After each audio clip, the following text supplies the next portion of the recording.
제가 친하게 지내는 분들이 좀 있는데 그 중에 한 권사님에게는 아들 둘이 있습니다. 아들 둘을 두고 계신 권사님이신데 첫째 아들은 어려서부터 굉장히 모범생이었다고 그래요. 모범생이고 공부도 잘했고 직장도 좋고 결혼도 했고 자녀도 있고 이렇게 아주 잘 지내고 있다고 합니다. 그런데 언제나 둘이 있으면 하나는 잘하면 둘 다 잘할 수 없죠. 그래가지고 둘째는 좀 문제가 많이 있었습니다. 이 둘째 아들은 음악적으로 굉장히 뛰어난 재능을 가지고 있어요. 제가 같이 찬양팀도 데리고 해보고 이렇게 했는데 찬양을 정말 가수처럼 잘해요. 노래를 너무 잘하더라고요. 막 저는 처음에 가수인가 이렇게 생각하는 정도로 잘했는데 그뿐 아니라 기타도 뭐 통기타부터 시작해서 일렉기타로 해서 다 기타랑 기타 종류는 다 잘 치더라고요. 그래서 기타에도 참 재능이 있구나 했는데 색소폰을 하고 갖고 왔는데 색소폰은 진짜 그 옛날 드라마의 차인표 씨처럼 너무 멋있게 색소폰을 부는 거예요. 그래가지고 음악적으로 천재과구나. 이게 그 음악이라는 게 어느 정도 이상의 능력은 약간 재능에 속하거든요. 근데 이건 재능에 가까운 그 정도의 능력을 가지고 있는 친구였습니다. 그런데 문제는 이 친구는 음악이 되게 하고 싶었어요. 가수도 하고 싶고 연주도 하고 싶고 이런 친구였는데 아버지는 항상 이야기했습니다. 딴 딸아로는 못 먹고 산다. 그죠? 옛날 어른들 다 그러잖아요. 근데 이 아버지 장로님이 그렇게까지 옛날 분도 아님에도 불구하고 딴 딸아로는 못 먹고 산다. 이렇게 반대를 계속 하신 거죠. 그래가지고 아버지랑 관계가 틀어지기 시작했습니다. 굉장히 틀어지고 그 아들이 그러다 보니까 좀 더 삐뚤어지는 거죠. 그리고 아버지가 약간 강압적인 분이시거든요. 이렇게 당회해보면 알잖아요. 당회해보면 다 이제 장로님 성격을 알게 되는데 이렇게 집에서도 하시면 좀 무서울 것 같은데 생각이 들 정도로 굉장히 강한 분이셨는데 그러다 보니까 아들이 이렇게 짓눌려 있다가 억눌려 있다가 나이가 들면서 이제 그게 폭발하면서 아버지하고 부딪히는 일도 있었습니다.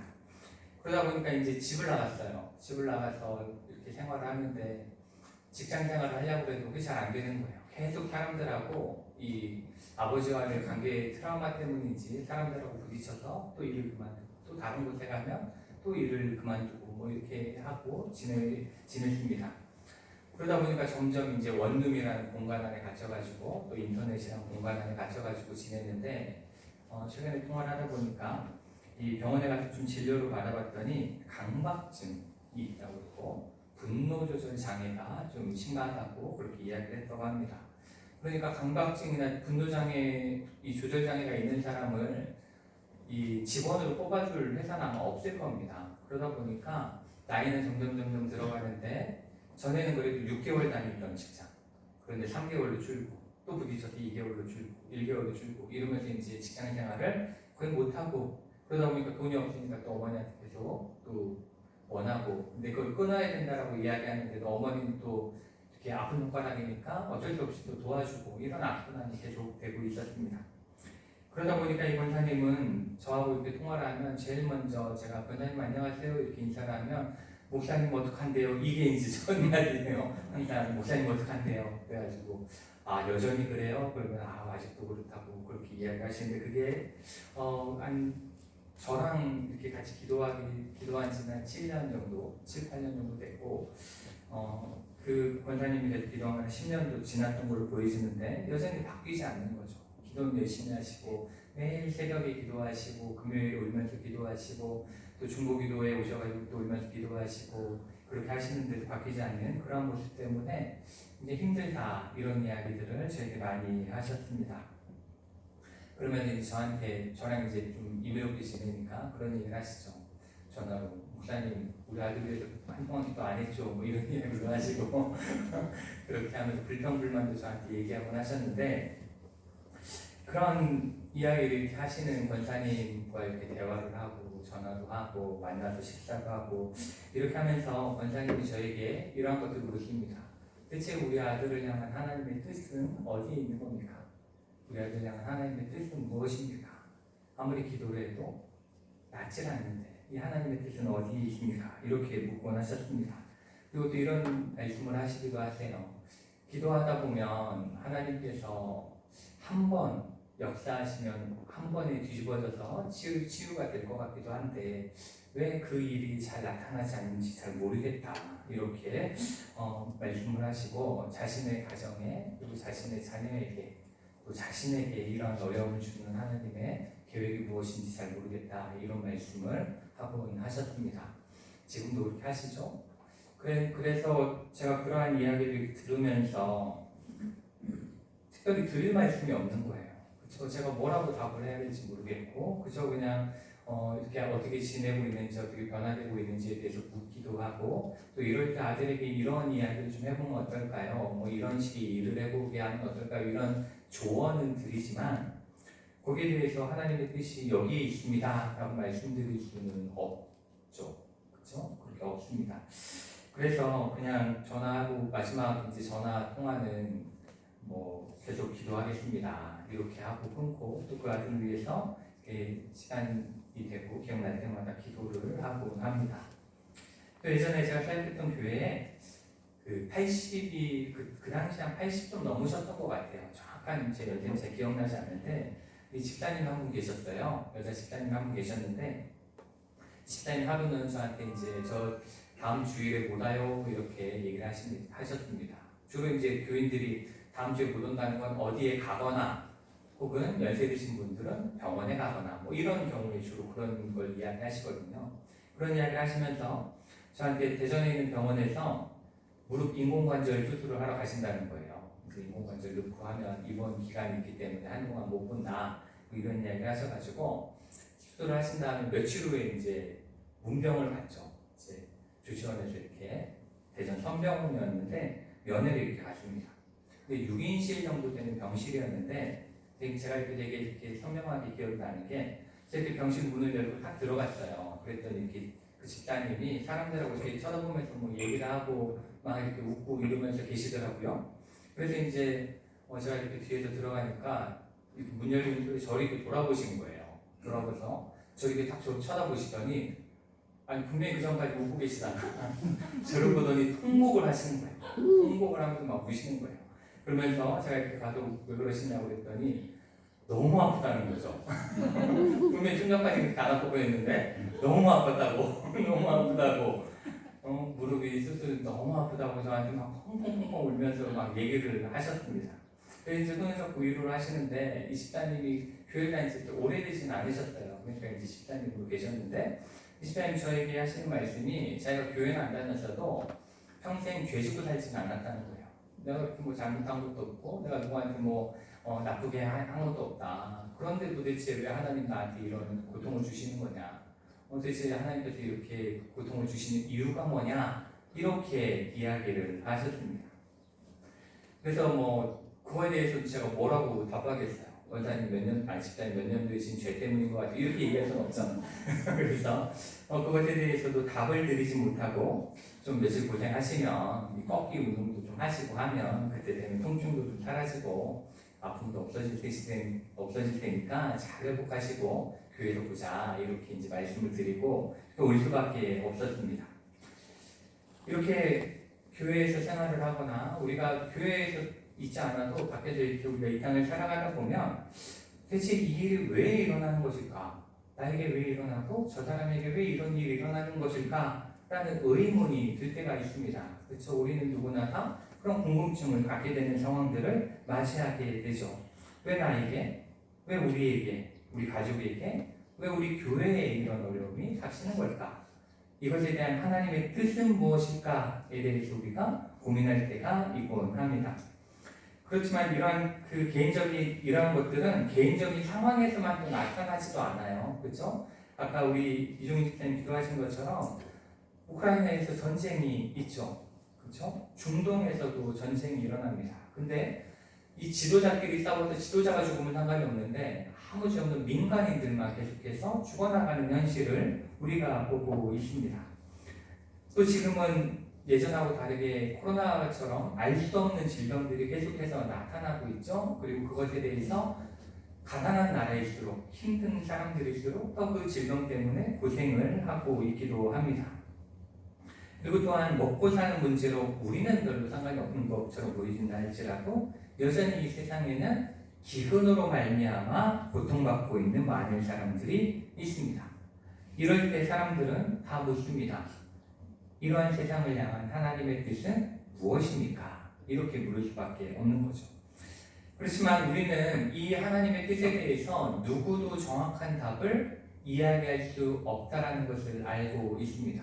그리고 만약 답을 아는 사람이 있을 것 같다라는 생각이 드시거나 혹은 누군가가 난 그 질문에 대한 답을 알고 있어, 당신이 고통당하는 이유를 알고 있어, 나는 그 뜻을 알고 있어 라고 이야기한다면 둘 중에 하나예요.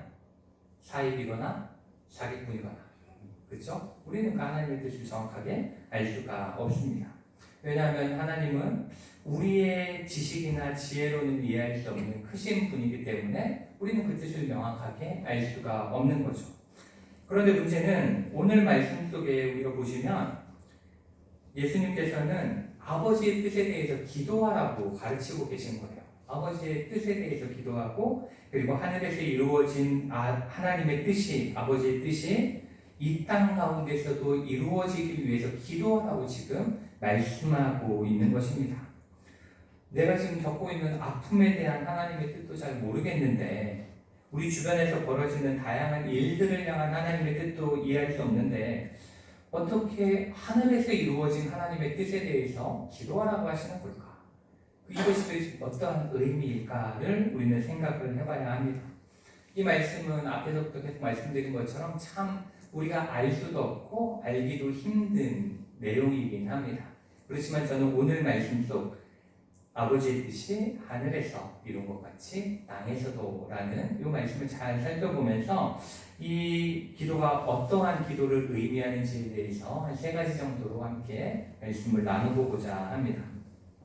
이 말씀 속에서 우리가 찾을 수 있는 첫 번째는 우리가 이 기도를 드린다라는 것은 하나님이 이 땅을 통치하기를 바란다라는 기도입니다. 이 기도는 그러한 의미를 담고 있습니다. 이 기도에 보시면 이 하늘이라는 단어와 땅이라는 단어가 나오죠. 그렇죠? 뜻이 하늘에서 그리고 땅에서도 이렇게 말씀을 하고 있는데 이 하늘과 땅에 대해서 우리가 알아보면 이 의미를 좀 더 잘 알 수 있습니다. 우리는 주기도문에 대해서 처음 말씀을 나눌 때 아버지에 대해서 이야기할 때 어떤 아버지라고 했죠? 하늘에 계신, 그렇죠? 하늘에 계신 분이라는 것에 대해서 함께 살펴보았습니다. 그리고 그 하늘이라는 공간은 멀리 떨어져 있는 우리가 도저히 다룰 수 없는 먼 우주끝 어떤 장소가 아니라 측량할 수 없이 크신, 그렇죠? 초월적이신 하나님의 통치의 공간이라고 우리가 함께 말씀을 나눴습니다. 그렇다면 이 하늘이 있으면 땅은 어떠한 공간인가에 대해서 생각해 보면 이 땅은 여전히 죄로 물들어 있고 악이 활발하게 활동하는 그러한 영역이다라고 볼 수 있습니다. 하늘은 하나님의 영역, 땅은 인간의 영역, 죄의 영역이다라고 우리가 이해할 수 있는 거죠. 우리가 창세기 3장을 보시면 어떤 내용이 나오냐면 뱀이 여자를 유혹하는 장면이 나와요. 창세기 3장에 뱀이 여자를 유혹하는 장면이 나오는데 이 뱀이 동산 중앙에 있는 그 선악을 알게 하는 나무에 그 열매를 따먹게 하는 장면이 나오는데 거기서 뱀이 유혹하는 말이 있습니다. 뱀이 유혹하는 말이 있는데 창세기 3장 5절에 뭐라고 말씀하고 있냐면 너희가 그것을 먹는 날에는 너희 눈이 밝아져 하나님과 같이 되고 선악을 알 줄 하나님이 아심이니라 이렇게 뱀이 유혹을 합니다. 여기서 유혹의 핵심이 뭐예요? 하나님과 같이 돼요. 하나님과 같이 된다라는 거죠. 이렇게 여자가 이 열매를 먹고 남자도 함께 먹게 됨으로써 그들은 하나님이 다스리던 완전한 장소인 에덴 동산에서 쫓겨나게 되죠. 그렇죠? 그리고 그 근원이 땅으로 이 아담과 하와가 창조된 흙으로 돌아가게 됩니다. 이 유혹에 넘어갔기 때문에 하나님이 다스리시는 하나님이 왕이 되시는 거룩하고 완전한 장소에서 하나님과 같이 되고자 노력하는 스스로 하나님을 데려가는 인간의 공간, 죄의 공간으로 내려오게 됐다는 겁니다. 이렇게 하늘과 땅이 분리되게 된 거예요. 이 창조물에 불과한 인간에게 스스로 하나님과 같이 되려는 욕망으로 인해서 이 세상은 하나님으로부터 분리되어졌습니다. 그리고 그로 인해서 이 땅에는 죄로 물들게 되고 악이 가득한 불완전한, 완전하신 하나님으로부터 떨어져 나온 불완전한 세상이 되게 된 것입니다. 그렇기 때문에 우리 가운데에는 끊이지 않는 고통이 있고 아픔이 있고 다툼이 있고 죽음이 이 땅 가운데 있다라는 것입니다. 아담과 하와가 하나님의 뜻 가운데 있던 하늘 자리에서 땅의 자리로 내려오니까 그들에게 무엇이 시작되었냐면 노동이 시작되었습니다. 그렇죠? 그 아담에게 이야기하시잖아요. 땅을 갈아서 먹고 살아야 된다는 것이 시작되었고 출산의 고통이 시작되었습니다. 그렇죠? 노동의 고통과 출산의 고통이 시작되었고 그 자녀로부터 바로 미움으로 인한 살인이 시작이 되었습니다. 살인이 시작되었고 그리고 그 이후로부터 그 죄의 유전으로 인해 사람들이 고통받는 삶을 살아가기 시작했습니다. 그 결과 지금까지 성경에는 이 땅에 뭐가 있다고 말씀하고 있냐면 분함이 있고 노여움이 있고 악의가 있고 비방이 있고 거짓이 있고 음란이 있다. 이러한 세상이 되었다라고 그것이 가득한 세상이다라고 말씀하고 있고 그로 인해 인간만 고통받으면 괜찮은데 죄지은 인간만 고통받으면 되는데 로마서 8장에서 사도 바울은 이렇게 이야기합니다. 인간뿐 아니라 피조물이 다 이제까지 함께 탄식하며 고통받고 있다. 이 모든 자연 만물이 그 죄로 말미암아 다 고통받고 있다라는 것입니다. 그렇지만 하나님의 뜻이 이루어진 곳, 하나님이 다스리시는 세상인 하늘은 전혀 그렇지 않습니다. 그래서 이 하늘나라에 대해서 앞으로 맞이하게 될 하나님께서 통치하시게 될 그 나라에 대해서 이사야 11장 6절부터 9절은 이렇게 우리에게 소개하고 있는데 우리가 잘 아는 이 찬양에도 나오는 내용이에요. 제가 읽어드리겠습니다. 그때 이리가 어린 양과 함께 살며 표범이 어린 염소와 함께 누우며 송아지와 어린 사자와 살찐 짐승이 함께 있어 어린아이에게 끌리며 암소와 곰이 함께 먹으며 그것들의 새끼가 함께 엎드리며 사자가 소처럼 풀을 먹을 것이며 젖먹는 아이가 독사의 구멍에서 장난하며 젖된 어린아이가 독사의 불에 손을 넣을 것이다. 평화로운 세상이죠. 완전한 평화를 이야기하시고 무엇보다도 이 부분이 중요한데 내 거룩한 산 모든 곳에서 해됨도 없고 상함도 없을 것이니 이는 물이 바다를 덮음같이 여호와를 아는 지식이 세상에 충만할 것입니다. 이렇게 말씀하고 있습니다. 하나님을 향한 지식만 가득 찬 그러한 세상이 하나님이 통치하는 자리다라는 겁니다. 또한 요한계시록 21장 3절로 4절에서는 이 하나님의 나라에 대해서 이렇게 묘사하고 있습니다. 내가 들으니 보좌에서 큰 음성이 나서 이르되 보라 하나님의 장막이 사람들과 함께 있음에 하나님이 그들과 함께 계시리니 그들은 하나님의 백성이 되고 하나님은 친히 그들과 함께 계셔서 모든 눈물을 그 눈에서 닦아주시니 다시는 사망이 없고 애통하는 것이나 곡하는 것이나 아픈 것이 다시 있지 아니하리니 처음 것들이 다 지나갔음이로라. 아멘. 이렇게 말씀을 하고 있습니다. 이렇게 하나님의 뜻이 이루어진 나라는 눈물도 애통하는 것도 아픈 것도 전쟁도 기근도 사망도 없는 그런 곳이 하나님의 뜻이 이루어진 나라입니다. 이러한 이해 속에서 하나님의 뜻이 이루어진 나라에 대한 이해 속에서 이 예수님의 기도를 우리가 다시 한번 살펴보면 우리가 아버지의 뜻이 하늘에서와 같이 이 땅 가운데서도 이루어지기 위해 기도한다라는 이 의미는 하나님이 이 땅을 다스리시게, 그렇죠? 하나님의 그 놀라운 통치가 이 땅 가운데도 임하시게, 이 땅의 왕이 누가 되시게? 하나님이 되시게 기도한다라는 것입니다. 우리는 이 하나님의 뜻이 이루어지는 그때가 과연 올까? 이렇게 의심하며 이 기도를 멈출 수도 있을 겁니다. 지금 나의 상황과 이 세상을 보면 하나님이 계시긴 한 건가? 라는 절망이 우리로 하여금 기도를 멈추게 할 수도 있습니다. 그렇지만 그렇기 때문에 우리는 더욱더 그 하나님의 나라가 이 땅 가운데 임하기 위해서 더 간절히 기도할 수 있어야 합니다. 하나님도 우리가 이러한 상황 가운데 낙담하거나 좌절하는 것이 아니라 더 하나님을 붙들라고 말씀을 하시는데 예레미야 29장 11절부터 13절까지의 말씀에서 하나님이 우리에게 이렇게 말씀하세요. 여호와의 말씀이니라. 너희를 향한 나의 생각을 내가 하나니, 나의 생각은 나의 뜻이죠. 그렇죠? 나의 생각을 하나니 평안이요 재앙이 아니니라. 너희에게 미래와 희망을 주는 것이니라.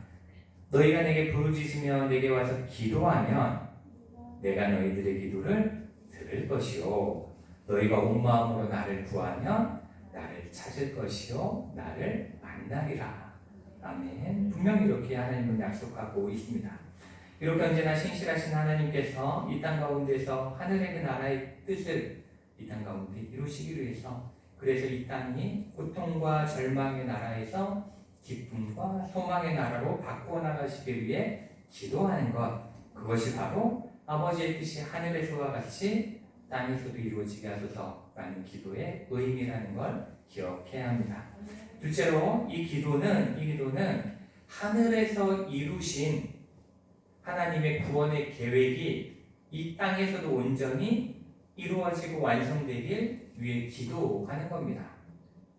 하나님께서는 우리를 영원한 죽음으로 심판하지 않으시기로 작정하셨습니다. 그렇죠? 그래서 노아 홍수 이후로 그러한 멸망을, 심판을 우리에게 행하지 않으셨습니다. 하나님의 하늘에서의 계획은 우리를 구원하기로 작정하신 거죠. 그게 하나님의 뜻입니다. 그래서 그 일들을 이루시기 위해서 어떠한 일을 행하셨냐? 하늘로부터 누굴 보내셨어요? 독생자이신 예수 그리스도를 이 땅에 보내신 겁니다. 예수님께서 오신 이유는 우리를 구원하시기 위해서죠. 그래서 요한복음 3장 16절은 너무나 잘 알죠. 그렇죠? 이 하나님의 뜻을 이렇게 말씀합니다. 하나님이 세상을 이처럼 사랑하사 독생자를 주셨으니 이는 그를 믿는 자마다 멸망하지 않고 영생을 얻게 하려 하심이라. 이게 하나님의 뜻이다라는 것을 말씀하고 있습니다. 또 요한복음 6장 38절로 40절에서 다시 한번 이것을 명확하게 말씀하는데, 요한복음 6장 38절 40절 말씀이 이렇게 말씀합니다. 내가 하늘에서 내려온 것은 내 뜻을 행하려 함이 아니요 나를 보내신 이의 뜻을 행하려 함이라. 하나님의 뜻을 행하기 위해 오셨다라고 분명히 말씀하는 거예요. 나를 보내신 이의 뜻은, 하나님의 뜻은, 하늘의 뜻은 내게 주신 자 중에 내가 하나도 잃어버리지 아니하고 마지막 날에 다시 살리는 이것이니라. 내 아버지의 뜻은 아들을 보고 믿는 자마다 영생을 얻는 이것이니 마지막 날에 내가 이를 다시 살리리라 하시니라. 아멘. 이렇게 분명히 아버지의 뜻은 이것이다라고 예수님 분명히 말씀하고 있습니다. 이렇게 하나님은 죄로 인해서, 또한 하나님과 같이 되고 싶다라는 악한 마음으로 인해서 사람들은 하나님과 분리되어 땅에 머물게 되었지만, 그럼에도 불구하고 하나님의 우리를 향한 사랑은 너무나 크셔서 우리를 모두 사랑하시기로 작정하신 것입니다. 그래서 다시금 하나님의 구원의 뜻을 이 땅 가운데 이루시기로 작정하시고 우리에게 예수 그리스도를 보내주셨습니다. 그리고 예수님께서는 그 하나님의 뜻을 이루시기 위해서 어떠한 일을 하셨어요? 십자가에 달려 죽으셨습니다. 그래서 이 땅을 살아가는 모든 이들의 죄를 단번에 해결하신 겁니다. 그렇지만 이 뜻을 이루기 위한 예수님의 뜻은, 예수님의 그 뜻을 이루고자 하는 그 행동은 쉬운 일이 아니었죠. 그렇죠? 우리가 잘 알고 있잖아요. 십자가의 사건은 쉽게 아무렇게나 이루어진 일이 절대로 아닙니다. 우리가 잘 아는 겟세마네 동산의 기도를 보시면, 마태복음 26장 39절인데 이 기도를 보시면 예수님은 두 번 이렇게 기도하십니다. 내 아버지여, 만일 할만하시거든 이 잔을 내게서 지나가게 하옵소서.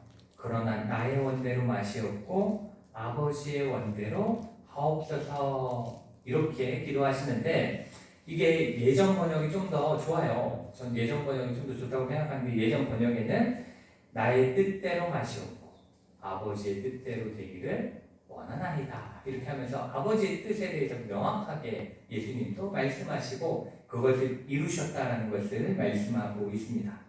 이렇게 예수님께서는 이 십자가의 길을 무엇을 위해서? 아버지의 뜻을 이루기 위해서 걸어가셨습니다. 그리고 이렇게 이루신 십자가의 사랑이 우리를 구원하시기 위한 하나님의 뜻이었음을 우리에게 알려주셨습니다.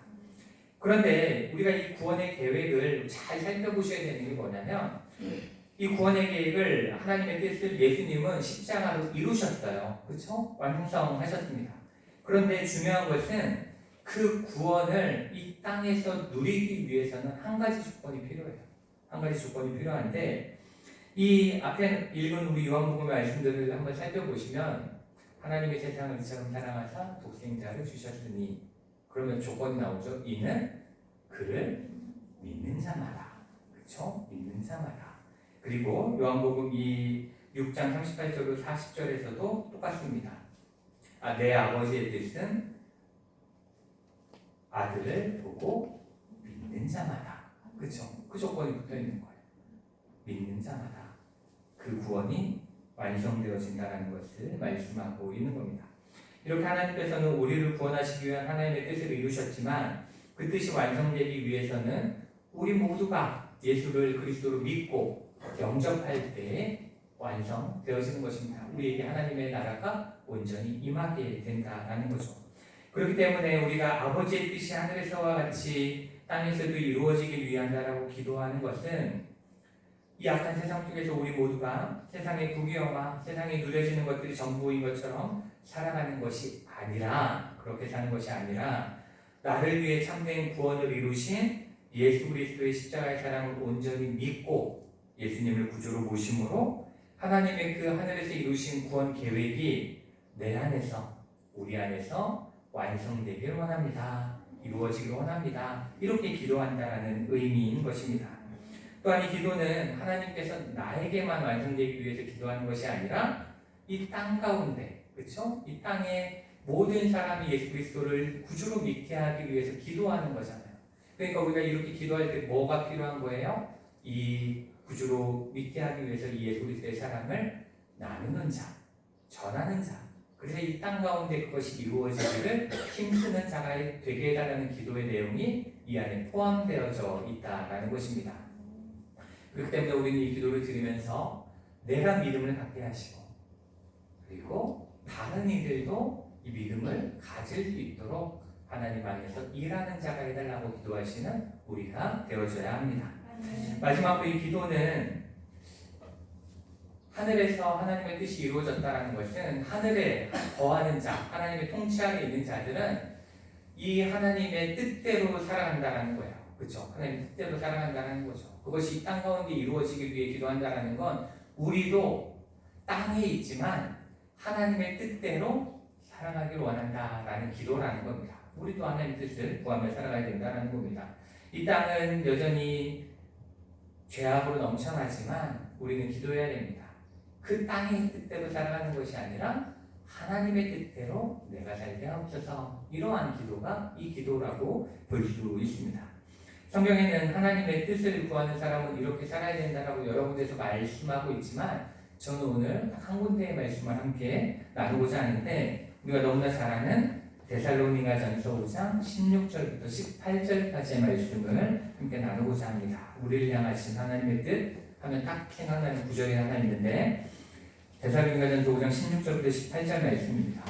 항상 기뻐하라, 쉬지 말고 기도하라, 범사에 감사하라. 이것이 그리스도 예수 안에서 너희를 향하신 하나님의 뭐예요? 뜻이니라. 분명히 이렇게 말씀하고 있습니다. 항상 기뻐하는 것, 쉬지 않고 기도하는 것, 범사에 감사하는 것, 그것이 바로 우리를 향하신 하나님의 뜻이라고 사도 바울은 분명히 말씀하십니다.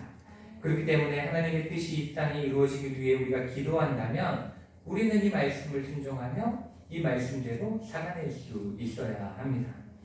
그렇지만 이렇게 세상을 살아간다는 것이 말로는 항상 기뻐합시다, 쉬지 말고 기도합시다, 범사에 감사합시다 라고 할 수 있지만 이대로 살아간다는 건 거의 불가능에 가깝죠. 그렇죠? 우리가 어떻게 이렇게 살아갈 수 있겠어요? 그렇기 때문에 예수님께서는 우리가 기도할 때마다 이 기도를 하라는 거예요. 아버지의 뜻대로 이 땅 가운데 살아가게 해주십시오. 이 땅 가운데 하나님의 뜻이 이루어지게 하십시오. 내 삶 속에서 이루어지게 해달라고 기도하라는 겁니다. 그렇게 기도하면서 마음에 깨달으라는 거죠. 내 삶의 슬픔이 다가올 때 우리는 이 기도를 들으며 하나님의 뜻대로 살 수 있는 참된 기쁨을 주시기 원합니다. 이렇게 기도할 수 있을 겁니다. 내 생각대로 내 마음대로 살고 싶을 때마다 내 마음대로 좋은 걸 결정하고 싶을 때마다 우리가 이 기도를 드리면 아버지의 뜻을 이루기 위해 쉬지 않고 기도하며 아버지의 그 뜻을 구하며 살아가야 되는구나 라는 걸 깨닫게 된다는 것입니다. 내 마음대로 되지 않아서 불평과 불만이 가득할 때에 우리는 이 기도를 드리면서 하나님께서 우리에게 원하시는 것은 항상 감사하는 삶이구나, 불평하는 삶이 아니구나, 감사하는 삶을 살게 해달라고 기도할 수 있을 것입니다. 그리고 이것이 바로 아버지의 뜻이 이루어지길 기도하는 이들의 기도이고 그리고 삶의 모습이다라는 걸 우리가 기억해야 합니다. 사랑하는 주일교회 성도 여러분, 우리는 오늘 말씀을 통해서 아버지의 뜻이 하늘에서 이루어진 것 같이 땅에서도 이루어지게 하소서라는 이 기도가 어떠한 의미인지에 대해서 함께 나눴습니다. 오늘 말씀을 나눈 것처럼 우리도 항상 아버지의 뜻이 이 땅에서 그리고 내 안에서 이루어지기 위해 기도하시며 하나님의 선하신 뜻을 구하고 우리를 향한 구원의 은혜에 감사하며 하나님의 뜻대로 살아가기를 결단함으로 이 험한 세상 속에서 하나님의 은혜 가운데 승리하시는 여러분 되시기를 축복합니다. 같이 기도하시겠습니다. 사랑하는 많으신 하나님,